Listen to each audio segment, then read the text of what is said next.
வணக்கம். நீங்க கொடுத்த இந்த சோர்சஸ் ரொம்ப ஆழமா இருக்கு. இதில் இருக்கிற சில முக்கியமான விஷயங்களை பத்தி இன்னைக்கு நாம கொஞ்சம் ஆழமா பார்க்கலாம். கண்டிப்பா. இது ஏதோ தத்துவங்களை பத்தி மட்டும் பேசல, ஒரு ஆன்மாவோட பயணத்தையே விவரிக்குதுன்னு சொல்லலாம். ஆமா, இது ஒரு பயணமா பாக்குறது ரொம்ப சரியான பார்வை. ஒரு பக்தரோட மனசுல எழுற ஒரு சின்ன ஆசை எப்படி ஒரு முழுமையான நித்திய ஆன்மீக அடையாளமா மாறுதுங்கிறது தான் நம்மளோட ஆய்வு. இது வெறும் கோட்பாடுகள் இல்ல, அன்போட மிக உயர்ந்த வெளிப்பாடுகள். ஒரு ஆன்மா எப்படி அதோட உண்மையான வீட்டுக்கு திரும்புதுங்கிற ஒரு வழிகாட்டி. சரி, அப்போ பயணத்தை தொடங்குவோம். முதல் நிறுத்தமே ரொம்ப சுவாரஸ்யமா இருக்கு. ராதாராணியோட தோழிகள், அதாவது மஞ்சரிகள், சகிகள் பத்தி பேசப்படுது. பொதுவா ஒரு கருத்து இருக்கு, மஞ்சரிகள் மட்டும்தான் ராதையோட உணர்வுகளை நேரடியா அனுபவிக்க முடியும், ஏன்னா அவங்க ரொம்ப நெருக்கமானவங்கன்னு. ஆனா இந்த மூலங்கள் அந்த புரிதலை இன்னும் கொஞ்சம் ஆழமாக்குது. ஆமா, அது ஒரு முக்கியமான நுணுக்கம். மஞ்சரிகள் ராதையுடன் மிக மிக நெருக்கமா இருக்காங்கங்கிறது உண்மைதான். ஆனா ராதையுடன் இருக்கிற அன்புல யாருமே சலைச்சவங்க இல்ல. இந்த மூலங்கள் ஒரு அற்புதமான விஷயத்த சொல்லுது. கிருஷ்ணர் ராதைய தொடும்போது ராதைக்கு மட்டும் இல்ல, அவளோட எல்லா சகிகளுக்கும் உடம்புல நடுக்கம், வியர்வை, ஆனந்த கண்ணீர்னு எல்லா உணர்வுகளும் ஏற்படுதாம். ஒரு நிமிஷம், இது நம்பவே முடியாத அளவுக்கு இருக்கு. ஆமா, அதாவது கிருஷ்ணர் ராதையோட உதடுகளின் அமுதத்தை அருந்தும்போது மயங்கி விடுறது ராதையோட தோழிகளாம். கரெக்ட். அவங்க அன்பு எந்த அளவுக்கு ஆழமானதுன்னா, ராதைக்கு கிடைக்கிற இன்பத்தின் தீவிரத்தை அவங்களால தாங்கிக்க முடியாம மயக்கமே போட்டுடுறாங்க. இது வெறும் உணர்வு பகிர்வு இல்ல, இது ஒரு விதமான ஸ்பிரிச்சுவல் நியூரல் லிங்க் மாதிரி இருக்கு. மிக சரியான வார்த்தை. ஆன்மீக நரம்பியல் இணைப்பு. ராதையின் ஆனந்தமே அவங்களுடைய ஆனந்தம், ராதையின் துக்கமே அவங்களுடைய துக்கம். அவங்களுக்குன்னு தனிப்பட்ட உணர்வுகள் கிடையாதா? அது அவங்களுடைய முழு உணர்வும் ராதையை மையமாக வைத்தே இருக்கு. இதுதான் அந்த உறவோட ஆழம். அப்போ மஞ்சரிகளுக்கும் மற்ற சகிகளுக்கும் என்ன வித்தியாசம்? எல்லாரும் ஒரே மாதிரி உணர்வுகளை பகிர்ந்துக்கிறாங்கன்னா மஞ்சரிகளோட தனித்துவம் என்ன? இது உயர்வு தாழ்வு பற்றியவே இல்ல. ஓகே, இது சேவையின் தன்மையை பற்றியது. எல்லா கோபிகளுமே கிருஷ்ணரோடு நேரடியாக இணைய விரும்புறாங்க. அது அவங்க அன்போட இயல்பான வெளிப்பாடு. ஆமா. ஆனா மஞ்சரிகளோட தனித்துவமே வேற. அவங்க ராதா கிருஷ்ணரோட சந்திப்பை ஏற்பாடு செஞ்சு அவங்க 2 பேரும் சந்தோஷமா இருக்கிறத பார்த்து ஆனந்தம் அடைகிறதுலதான் உச்சகட்ட மகிழ்ச்சியை உணர்றாங்க. அப்போ அவங்க தங்களுக்காக கிருஷ்ணரோட நேரடி தொடர்பு விரும்புறதில்ல. இல்ல, அவங்களோட சந்தோஷமே ராதா கிருஷ்ண சேவைதான். ஒரு அழகான உதாரணம் சொல்லப்படுது. சொல்லுங்க. ராதா கிருஷ்ணர் பேசிக் கொண்டிருக்கும்போது ராதைக்கு தாகம் எடுத்தா மஞ்சரி மெதுவாக ஒரு கிண்ணத்தில் நறுமணமுள்ள நீரை கொண்டு கொடுப்பாங்க. அவங்க வெத்தலம் அடித்து கொடுப்பாங்க, விசிறியால் வீசுவாங்க. ரொம்ப அந்தரங்கமான சேவைகள். ஆமா, இந்த சின்ன சின்ன நெருக்கமான சேவைகள் தான் அவங்களுடைய வாழ்க்கை.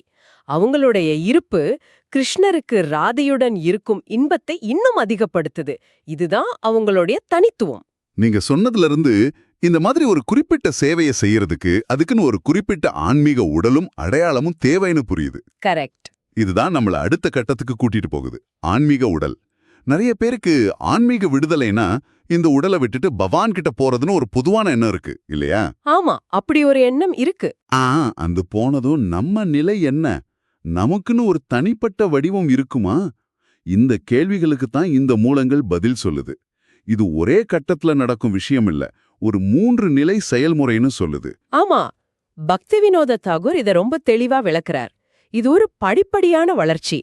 முதல் நிலை சித்த தேக. சித்த தேகா. சித்தா என்றால் பரிபூர்ணமான, தேகா என்றால் உடல். ஆனா இது ஒரு பௌதிக உடல் இல்ல. இது ஒரு பக்தர் தன்னுடைய தியானத்தில் மனதளவுல உருவாக்கிக் கொள்ளும் ஒரு ஆன்மீக உடல். ஓ, அப்போ இது நிஜமான உடல் இல்ல. இல்ல, நான் இந்த மாதிரி ஒரு கோபியாக இருப்பேன், என்னுடைய பெயர் இது, என்னுடைய சேவை இது என்று மனதால் ஒரு முழுமையான வடிவத்தை ஏற்றுக்கொள்வது. அப்படியா? முழுக்க முழுக்க மனசுக்குள்ள நடக்கிற ஒரு ஆழமான தியான பயிற்சி. ஒரு நடிகர் ஒரு கதாபாத்திரமா மாறுறதுக்கு முன்னாடி மனதளவுல எப்படி தயாராவாரோ அந்த மாதிரி. சொல்லப்போனா அப்படி ஒரு உதாரணம் சொல்லலாம். ஆனா இது ஒரு செயற்கையான கற்பனையா இல்ல. அப்போ இது எப்படி உருவாகுது? ராகானுக பஜனையின் போது, அதாவது பிருந்தாவனவாசிகளின் வழியை பின்பற்றி பக்தி செய்யும்போது ஒருத்தருக்குள்ள இயல்பாகவே ஒரு குறிப்பிட்ட சேவை செய்யணும்னு ஆசை எழும். அந்த ஆழ்ந்த ஆன்மீக ஆசையின் இயற்கையான வெளிப்பாடுதான் இந்த சித்த தேக. ஓகே, இது முதல் படி. மனதளவுல ஒரு வடிவத்தை உருவாக்குறது. அடுத்த கட்டம் என்ன? அடுத்தது சித்த ஸ்வரூபா. சித்த ஸ்வரூபா. பக்தர் பாவ நிலையை அடையும்போது, அதாவது தூய பக்தி உணர்வு உச்சத்தை அடையும்போது, பகவானே கிருஷ்ணரே அந்த பக்தருக்கு அவருடைய நித்தியமான ஆன்மீக வடிவத்தையும் அடையாளத்தையும் வழங்குகிறார் அல்லது அருள்கிறார். அப்போ முதல் நிலையான சித்த தேகத்தை விடாப்பிடியாக தியானம் செய்வதன் பலனாக இது கிடைக்குதா? ஆமா, இத ஸ்வரூப சித்தி என்றும் சொல்வாங்க. அப்போ முதல் நிலை நம்மளோட தீவிரமான ஆசை மற்றும் முயற்சி. இரண்டாம் நிலை அந்த ஆசைக்கு பகவான் கொடுக்கிற அங்கீகாரம் மற்றும் அருள். அப்போ இறுதி நிலை? இறுதி நிலைதான் வஸ்து சித்தி. வஸ்து என்றால் உண்மையான பொருள். இதுதான் இறுதி யதார்த்தம். வஸ்து சித்தி.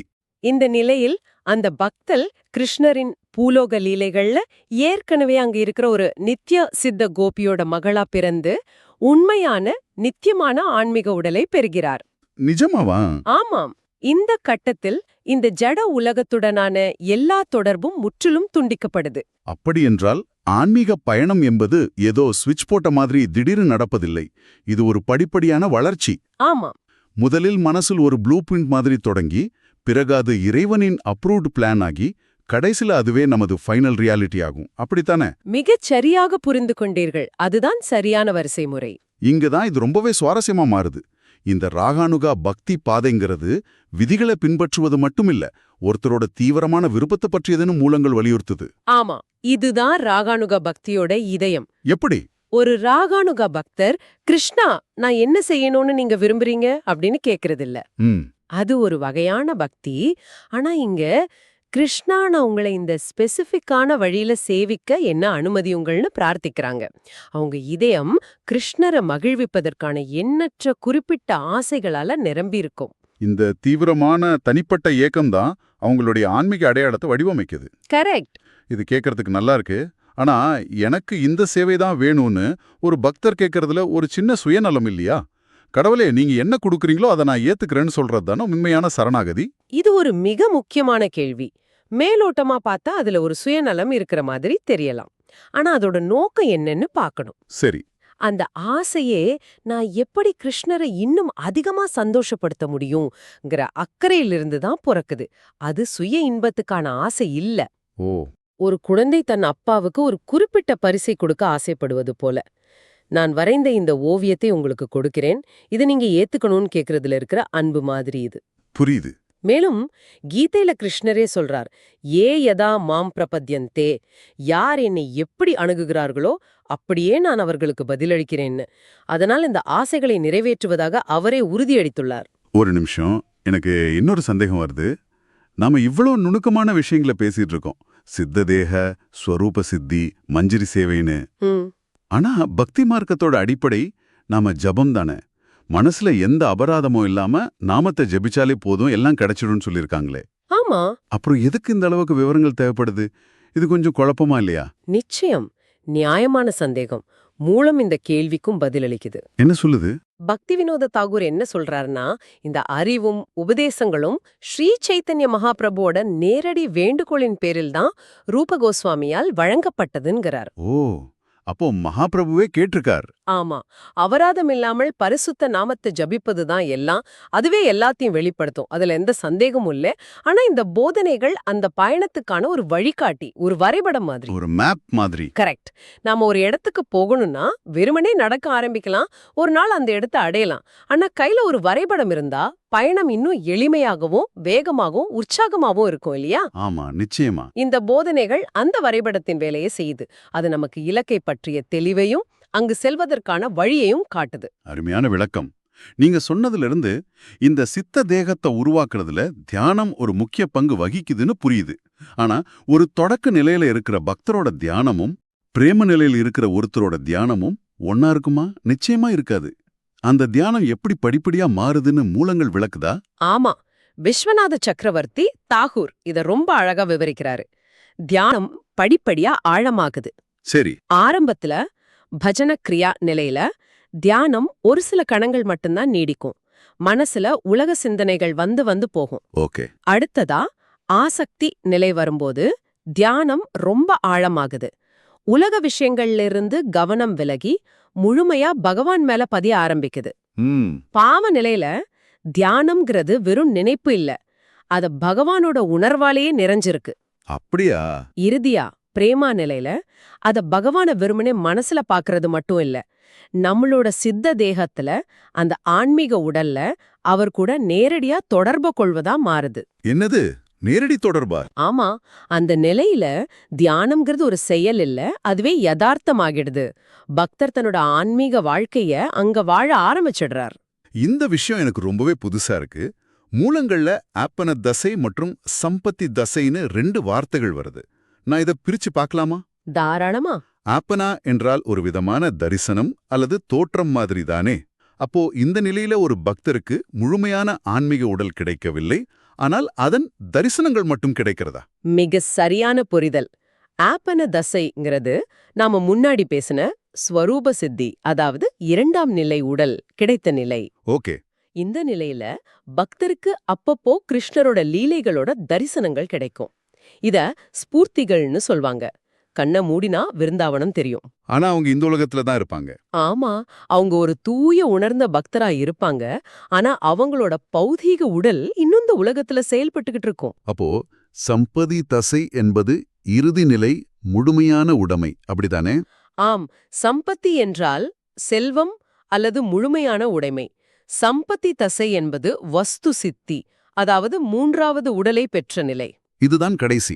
இதுதான் முழுமையான உடைமையின் இறுதி நிலை. இங்க பௌதிக உலகத்துடனான தொடர்பு முற்றிலும் துண்டிக்கப்பட்டு உணர்வு நிரந்தரமாக ஆன்மீக தலத்தில் நிலை பெற்று விடுகிறது. அதாவது ஸ்தூல மற்றும் சூக்ஷ்ம உடல்கள் இல்லாமல் போய். ஆமா, அது இல்லாம போய் தூய ஆன்மீக உடல் மட்டுமே நிலைத்திருக்கும்.